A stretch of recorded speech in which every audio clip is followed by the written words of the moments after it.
కూడా పోయింది. వెళ్ళి క్యాండిల్ తీసుకొస్తాను. వదలండి. క్యాండిల్ గిండిల్ ఏమొద్దు, ఇలాగే బాగుంది. ప్లీజ్.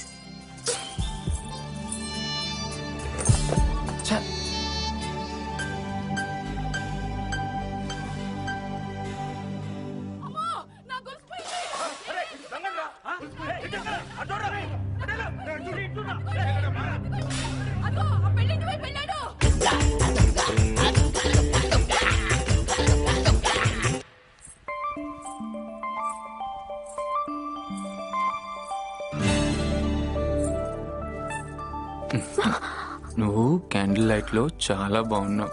ఈ లైట్ లేకుండా ఉంటే ఇంకా బాగుంటావు. అయ్యో క్యాండిల్. వదలండి. వదలనండి. వదలండి. వదలనండి. ప్లీజ్ వదలండి. ప్లీజ్ వదలనండి. క్యాండిల్ కింద పడింది. ఏంటి క్యాండిల్ క్యాండిల్ క్యాండిల్? నేను ఉన్నాను కదా. క్యాండిల్ గొడవ ఎందుకు ఇప్పుడు? క్యాండిల్ పైకి తీస్తాను. వద్దు, అక్కర్లేదు. ఏంటి అక్కర్లేదు? ఇలాగే ఉండు. బాగుంది, చాలా బాగుంది. బుజ్జి కాదు. కాదు, అయినా పర్వాలేదు. చూద్దాం ఏం జరుగు.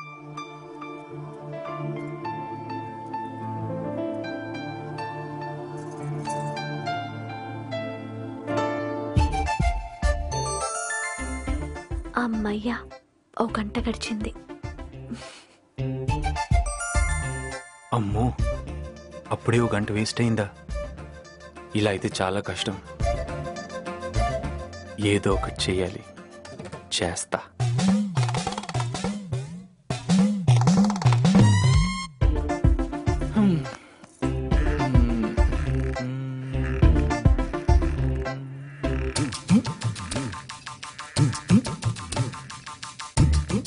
ఏంటి వీడు లైట్ తీరా? ఈ లైట్ లోనే కంటిన్యూ చేస్తారా ఏంటి? ఈ కార్యక్రమం అంతా నా కళతో చూడాల్సి వచ్చేట్టుంది. అయ్యో, ఏ జైలు నుంచైనా బయటపడొచ్చేమో గానీ ఈ జైలు నుంచి ఎలా బయటపడతాంటారా దేవుడా?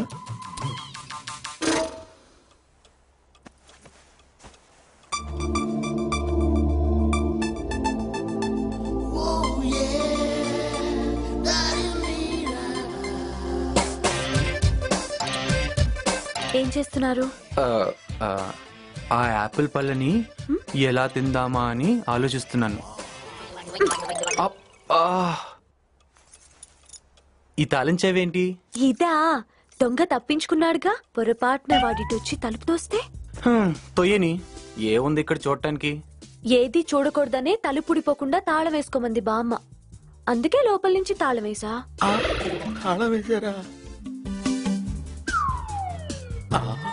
అమ్మో, ఇప్పుడు ఎలాగా?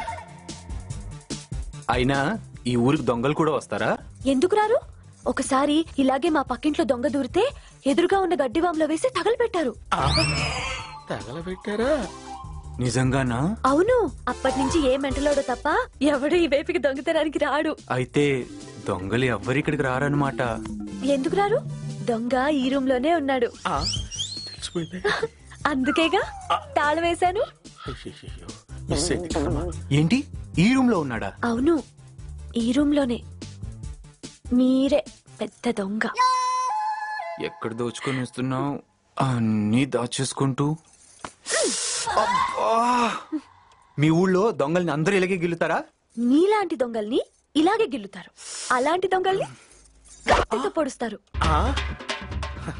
పొడవటాలు కాల్చడాలు ఏంటమ్మా? మొట్టమొదటిసారి దొంగతనానికి వెళ్తున్నాను కదా అని ముహూర్తం చూసుకొని మరీ బయలుదేరాను. ఇలా ఇరికించి తాళం వేసావేంటి భగవంతుడా? అయ్యో, మంచం మోగుతుందేంటి? ఇంకా ముందు ముందు ఎన్ని వినాలో ఎన్ని చూడాలో నాయనా.